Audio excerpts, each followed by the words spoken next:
কিন্তু আজ ইসলাম কবুল করার পর বুঝতে পারলাম যে কোনো ধর্মকে ছোট করা যাবে না, কোনো ধর্মকে খারাপ বলা যাবে না। কে বলছে? ইসলাম বলছে, আল্লাহ বলছে যে তুমি কোনো কাউকে মনে আঘাত দিয়ে কথা বলতে পারবে না। তাহলে পৃথিবীর যারা ইসলাম বিরোধী কথা বলে তাদের বিরুদ্ধে আমার কিছু কথা বলার আছে। আপনারা আশা করি সবাই এডুকেটেড আছেন, সবাই শিক্ষিত মানুষ আছেন, কথাগুলো আশা করি আপনারা সেইভাবে নেবেন না যেভাবে আমি আপনাদেরকে বলতে চাইছি। নেগেটিভ সেন্সে নেবেন না, পজিটিভ সেন্সে নেন। আল্লাহ সুবহানাহু ওয়া তাআলা পর্দার বিধান করেছেন 1450 বছর পূর্বে।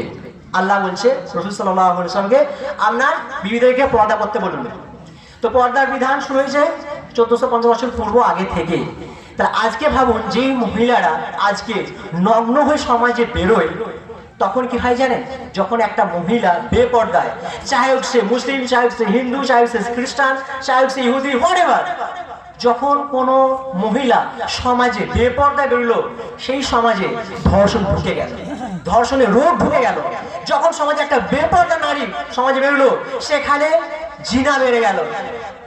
যখন একটা মহিলা সম্মানের সাথে অর্থাৎ পর্দা করে বেরোলো সেখানে কি থাকলো? সুরক্ষিত থাকলো। এই বিধানটা কার? পর্দার বিধানটা কার? আল্লাহ সুবহানাহু ওয়া তাআলার বিধান। আজকে বিভিন্ন দেশ বিদেশে, বিভিন্ন স্টেটে, বিভিন্ন রাজ্যে শুনতে পাচ্ছেন, কর্ণাটক থেকে আরম্ভ করে বিভিন্ন জায়গায় আজকে পর্দা নিয়ে কত কি বলে। আচ্ছা, আমি আপনাদেরকে একটা এক্সাম্পল দিচ্ছি। করোনা শুনেছেন? করোনা ভাইরাস, হ্যাঁ, কোভিড-19, রাইট? তো কোভিড-19 যখন হলো, হওয়ার পর যে ট্রিটমেন্টটা শুরু করলো, কি দিচ্ছে? ভ্যাকসিন। আচ্ছা, যখন করোনা হয়ে গেল, ভ্যাকসিনটা যখন দিয়ে দিল, তাকে আর দিয়ে কি হবে? এটা তো পাগলামি। যখন করোনা হয়ে গেল, যখন সে শ্বাসকষ্ট মরু হয়ে গেল, তখন ভ্যাকসিন বেরোচ্ছে, তখন ভ্যাকসিন দিচ্ছে, সে আর বাঁচবে? এই ট্রিটমেন্ট আছে পাগলামি। যখন আপনি বেপর্দায় হয়ে আপনি রাস্তায় বেরোলেন, যখন আপনি ধর্ষিত হলেন, যখন আপনি সমাজে জিনার সংখ্যা বেড়ে গেল, বাচ্চাকে ডাস্টবিনে ফেলছে অবৈধ সম্পর্ক রেখে, এটা কখন হয় জানেন? যখন বেপর্দায় একটা মহিলা রাস্তায় বের হয়। তাই সম্মানিত উপস্থিত বৈঠকে দিদি, ভাই এবং বোন, বেসিক্যালি আমি মা বোনদেরকে বলবো, বেপর্দায় কখনো রাস্তাতে বেরোবেন না, যেটা জাতির ক্ষতি হয়, জাতি গুনাহগার হয় এবং আপনারাও হচ্ছেন। যার একটা হাদিস আছে, হাদিসটা আপনারা শুনবেন, কলিজা শক্ত করে কথাগুলো শুনতে হবে। কতগুলো কলিজা শক্ত করলে আমরা এই কথাগুলো বুঝতে পারবেন না। লা ইয়াদখুলুল জান্নাতা অর দায়ুশ, দায়ুশ জান্নাতে যাবে না। দায়ুশকে হুই দায়ুশ, দায়ুশকে দায়ুশকে দায়ুশ কারা? দায়ুশ কাকে বলে? দায়ুশ শব্দটা এসেছে দিয়াসা, দিয়াসা থেকে। দিয়াসা কত অর্থ হলো শুকরের চর্বি, শুকরের রক্ত। তাই শুকর জান্নাতে যাবে না। আচ্ছা, শুকরে কি জান্নাত জাহান্নাম আছে নাকি? শুকরে কি জান্নাত জাহান্নাম আছে? তাহলে শুকরের সাথে তুলনা কেন করলো? দিয়াসা থেকে এসেছে দায়ুষ, অর্থাৎ যে শুকর এমন একটা নির্লজ্জ প্রাণী, শুকর এমন একটা বেহায়া প্রাণী যা অন্য একটা শুকরের পিছনে গু লেগে থাকলে ওই শুকরটা চেটে খায়। উট এতটা বেহায়া নয়, উট এতটা নির্লজ্জ প্রাণী নয়, যা শুকর একটা এতটাই নির্লজ্জ বেহায়া প্রাণী। তাই দিয়াসা অর্থাৎ শুকরকে তুলনা করেছে দায়ুষের সাথে। দায়ুষ হচ্ছে কারা? মানুষ। কোন মানুষ? যেই বাড়িতে টিভি চলে, আমি যে রাস্তাতে আসা যাওয়া করি, অনেকে বাড়িতে জানালা দিয়ে রঙিন ছবি পড়ে, রাস্তাতে দেখি রঙিন ছবি পড়লো, কি ব্যাপার? রঙিন ছবি কোথা থেকে আসছে? ঠিক আছে, তাকাচ্ছে আসমানের দিকে, ঠিক আছে, আসমানের দিকে তাকাচ্ছে, দেখছি ছবি কোথা থেকে আসছে? কালার ছবি। তারপর দেখলাম একটু জানালা দিকে তাকালাম, দেখছি একটা এলইডি চলছে। তাহলে আপনারা বলুন, মুসলিম হয়ে মুসলিম ঘরে জন্ম নিয়ে আজকে আপনারা সিরিয়াল দেখছেন, আজকে আপনারা টেলিভিশন দেখছেন, ফিল্ম দেখছেন, এই বাড়ির মানুষ হচ্ছে যে বাড়ির গার্জিয়ান, তিনি হচ্ছে দায়ুষ। কারণ ইনি হচ্ছে নির্লজ্জ, ইনি হচ্ছে বেহায়া। তার বাড়ির মহিলা বাড়িতে টিভি দেখছে, গান শুনছে, সিনেমা দেখছে, বেপর্দায় ঢং ঢুঙিয়ে স্কুল যাচ্ছে, কলেজ যাচ্ছে, ইউনিভার্সিটি যাচ্ছে, টিউশন যাচ্ছে, আসছে, জাতি তাকিয়ে আছে, প্রত্যেকটা মানুষ সমাজে চলাফেরা করছে, রাস্তাঘাটে, চায়ের দোকানে, আর একটা মহিলা বেপর্দায় বেরিয়ে পড়লো। জাতীয় ধ্বংস হচ্ছে ওনাকে দেখার জন্য, আর যে মহিলা দেখাচ্ছে তিনিও গুনাহগার হচ্ছে। তাই সম্মানিত আমার যারা বয়োজ্যেষ্ঠ, যারা সম্মানিত আমার বুজুর্গ ব্যক্তিরা আছেন, আপনারা দায়ুষ থেকে বাঁচুন। দায়ুষের জন্য জান্নাত হারাম, দায়ুষের জন্য জান্নাত হারাম। তাই এই দায়ুষ কথাটা মাথায় রেখে নিন যে জান্নাত থেকে সবচেয়ে পৃথিবীর দ্রুততম যদি একটা ঘোড়া ছুটতে শুরু করে, পৃথিবীর সবচেয়ে দ্রুততম ঘোড়া, 1 বছর 365 দিন যত দূর গিয়ে পৌঁছাবে একটা ঘোড়া, তত দূর পর্যন্ত ওই জান্নাতের সুগন্ধ স্মেল যায়। সেই গন্ধ পর্যন্ত পারবে না কারা? দায়ুষরা। তাই বলছি আপনারা এই সম্পর্কে ওয়াকিবুল হবেন, দায়ুষ আপনারা থেকে একটু বঞ্চিত থাকবেন, একটু দূরে থাকবেন।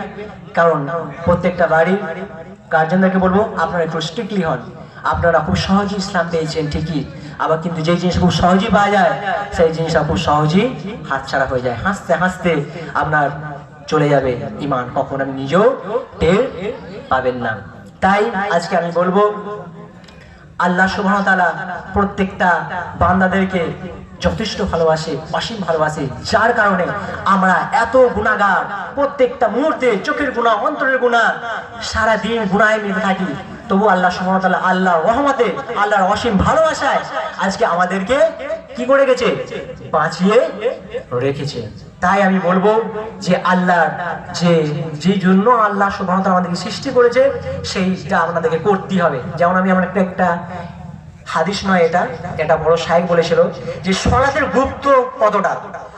কোন ইহুদি, কোন ইসরায়েলের কোন সৈন্যরা, 5-6টা সৈন্য যদি কোনো মুসলিম কান্ট্রিতে যদি ঢোকে, একটা মুসলিম নারীকে যদি নগ্ন করে তাদের সামনে যদি তাদেরকে ধর্ষণ করে, ধর্ষণ করার পরেও যদি নগ্ন অবস্থায় যদি তাদের সামনে হাঁটাতে বাধ্য করে, সেই মুহূর্তে যদি আজান তার কানে পৌঁছায়, ওই মুসলিম নারীর কানে, তাকে ওই অবস্থায়, নগ্ন অবস্থায় তাকে নিয়ত করে আল্লাহু আকবার করে তাকে নামাজে সালাতে দাঁড় করতে হবে। তাহলে বুঝুন সালাত কতটা ইম্পর্টেন্ট। আমরা সেটা হেলায় হারাচ্ছি। অনেক আছে, আমি পার্সেন্টেজ বলতে পারবো না, পার্সেন্টেজ বলে তো গুনাহ হয়ে যাবো। এটা আল্লাহ আলম, আল্লাহ ভালো জানে কত পার্সেন্ট নামাজ পড়ে, পৃথিবীর কত পার্সেন্ট পড়ে না। তো যে সমস্ত মুসলিম ভাইরা সালাত ছেড়ে দিয়েছে, আমি বলবো সালাত কায়েম করুন। কিয়ামতের দিনে আল্লাহ সুবহানাহু ওয়া তাআলা প্রথম বিচার করবে সালাত। যার সালাত নাই তার কিচ্ছু নেই, যার সালাত নাই তার কি নেই? কিচ্ছু নেই। আপনি লাখ লাখ কোটি কোটি টাকা দান সৎকার করেছেন, সিয়াম পালন করেছেন, আপনি যাকাত দিয়েছেন, আপনি হজ করেছেন, আপনি কিন্তু আপনার এই যে আমলগুলো আছে না, এই আমলগুলোকে আল্লাহ সুবহানাহু ওয়া তাআলা কিয়ামতের দিনে আপনাকে ড্রাস্ট বানিয়ে দেবে। কি বানাবে? পাউডার বানিয়ে দেবে। তাই আজকের পর থেকে আপনারা সবাই তওবা করুন যে এতদিন যা করেছি, যা গুনাহ করেছি, যে কোনো গুনাহ সেটা আল্লাহকে বলুন কি কি গুনাহ করেছেন, তওবা করে ইনশাআল্লাহ কাল ফজরের থেকে প্রত্যেকটা মুসলিম ভাইদেরকে বলবো, প্রত্যেকটা মুসলিম মা বোনেদেরকে বলবো সালাত কায়েম করুন। সালাত ছাড়া আপনি ধ্বংস। সালাত যে পরিত্যাগ করলো সে ধ্বংস হয়ে গেল। সালাত যে পরিত্যাগ করলো সে কুফরি করলো। সালাত যে পরিত্যাগ করলো সে কাফের হয়ে গেল। হাদিসের ভাষায় মন খারাপ করার কোনো বিষয় নেই, মন খারাপ করার কোনো বিষয় নেই, কোনো পথ নেই। সহিহ বুখারী মুসলিম। কিয়ামত পর্যন্ত চ্যালেঞ্জ করলো এই কথা থেকেই যাবে, আপনারা কেউ এর কথায় বিরোধিতা করতে পারবে না। আমি মুসলিম চিরনবী, মরণকে করি না ভাই, বললে শহীদ বাঁচতে রাজি, আমার উভয় সমান, আমার জেল যতটুকু সেল ততটুকু, বেঁচেও যতটা মরে যাও ততটা। আমি মুসলিম চিরনবী, মরণকে করি না ভয়। তাই বলবো মুসলিম ভাইরা আপনারা আল্লাহর বিধানকে শক্তপোক্ত করে ধরুন। আল্লাহ সুবহানাহু ওয়া তাআলা পবিত্র আল কোরআন 3 নম্বর সূরা আল ইমরান যার 103 নম্বর আয়াতে বলছে তোমরা আমার রজ্জুকে সমবেত করে ধরো। আল্লাহ বলছে পবিত্র আল কোরআনে 103 নম্বর আয়াত 3 নম্বর সূরা, তোমরা রজ্জুকে সমবেত ভাবে ধরো, তোমরা দলে দলে বিচ্ছিন্ন হয়ে না। আজকে প্রত্যেকটা মুসলিম উম্মাহ বিচ্ছিন্ন হয়ে গেছে। আজকে সেই আসুন নিয়ে সব নিয়ে আজকে বিভক্ত। কেন? আমরা এক স্রষ্টা থেকে এসেছি, আমরা এক স্রষ্টার কাছে আমরা ফিরে যাব। তাহলে কেন আজকে আমরা নিজেদের মধ্যে মারামারি পিটাপিটি কেন আমরা করছি? আজকে প্রত্যেকটা মানুষ আমরা নিজেদের মধ্যে আছি। আল্লাহ সুবহানাহু ওয়া তাআলা সূরা আসরে বলছে পৃথিবীর সমস্ত মানুষ ক্ষতিগ্রস্ত। এখানে বলেনি যে শুধু মুসলিম বাদে বাকিগুলো সবাই কি ক্ষতিগ্রস্ত, না, আমরা মুসলিমরাও ক্ষতিগ্রস্ত, প্রত্যেকটা মানুষ ক্ষতিগ্রস্ত, পৃথিবীর মানুষ। তার পৃথিবীর মানুষ কি? আমরা সবাই। তাহলে আল্লাহ বলছে পবিত্র আল কোরআনে পৃথিবীর প্রত্যেকটা মানুষ ক্ষতিগ্রস্ত। কেন বললো আল্লাহ সুবহানাহু ওয়া তাআলা? এই কথাগুলো আমাদেরকে একটু চিন্তা করতে হবে, ভাবতে হবে। তাই আমি নসিহত করবো প্রত্যেকটা মুসলিম বা বোনেদেরকে এবং ভাই বুজুর্গ ব্যক্তিদেরকে, আপনারা কোরআন পড়ুন, বুঝে পড়ুন, তর্জমা পড়ুন। আল্লাহ কি বলতে চাইছে, আল্লাহ কোরআনে কি বলতে চাইছে, যতক্ষণ আপনারা না পড়বেন ততক্ষণ আপনারা বুঝতে পারবেন না। কারণ আল্লাহ প্রথম সূরা নাজিল করছে, প্রথম সূরা সূরা আলাক 96 নম্বর সূরা। ইকরা, পড়ো, পাঠ করো, তেলাওয়াত করো। বিসমি রব্বিকাল্লাযী খলাক, যে তোমাকে, যে তোমার প্রতিপালক তোমাকে সৃষ্টি করেছে। তাহলে আল্লাহ সুবহানাহু ওয়া তাআলা বলছে তুমি পড়ো, তুমি পাঠ করো তোমার রবের নামে, যে রব তোমাকে সৃষ্টি করেছে। তাহলে আমরা যদি পড়াশোনা না করি, আমরা কখনোই শোনা কথায় আমরা আমাদের ঈমানকে টিকিয়ে রাখতে পারবো না। এই ফিতনার যুগে যদি আপনি জ্ঞান অর্জন না করতে পারেন, আপনার ঈমান টিকে রাখতে আপনি পারবেন না। আর এই জ্ঞান অর্জন তখনই হবে যতক্ষণ আপনি কোরআন হাদিস না ধরছেন।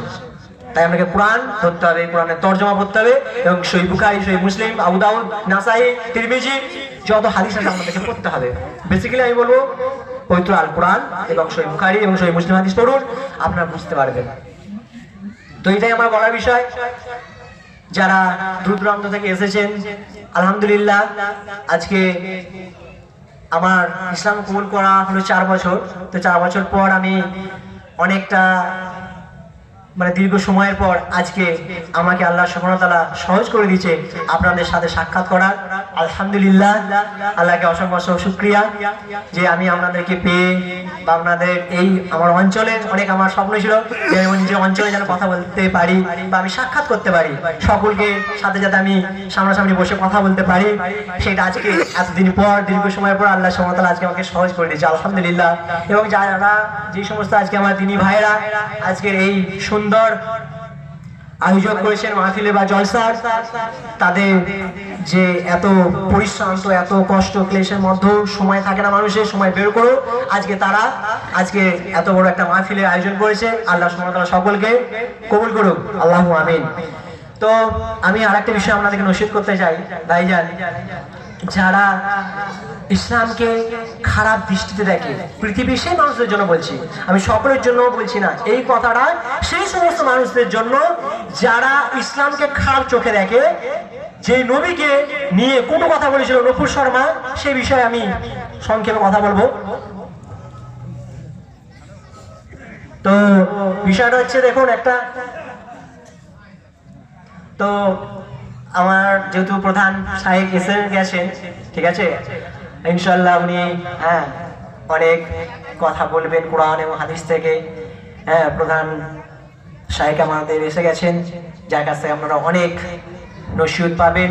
আপনারা বুঝুন, শুনুন এবং আমল করুন। ইসলাম জানার নাম ইসলাম নয়, ইসলাম প্রথমে জানো, তারপর আমল করো। আমল করার নাম হচ্ছে ইসলাম।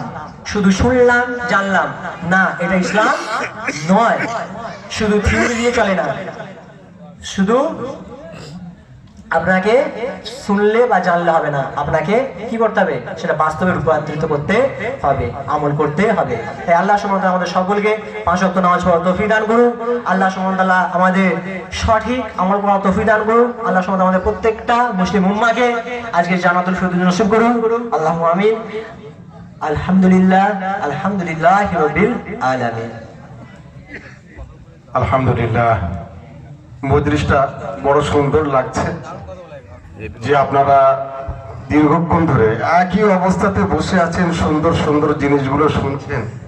এই মজলিসটা এত এত সুন্দর লাগছে, আল্লাহ দরবারে কবুল হয়ে যাক। আমাদের পেছনে একটা প্লাকেট দেওয়া আছে, দেখুন প্লাকেটে যে নামটা দেওয়া আছে, উনি সামনে এসেছেন, উনি বক্তা। রাত 12:30 পর্যন্ত ওয়াজ হবে ইনশাআল্লাহ। এখন এই মুফতি সাহেবকে জলসার তরফ থেকে ব্যাচ পরিয়ে দিচ্ছেন আমাদের মসজিদের মুতাওয়াল্লি সাহেব জনাব কাজী আবু মুতালেব সাহেব। একটা কথা বলি, একটু আমরা চিন্তা করি, পৃথিবীতে নবী এবং রাসূল আল্লাহ তাআলা যুগে যুগে পাঠিয়েছেন, আর নামে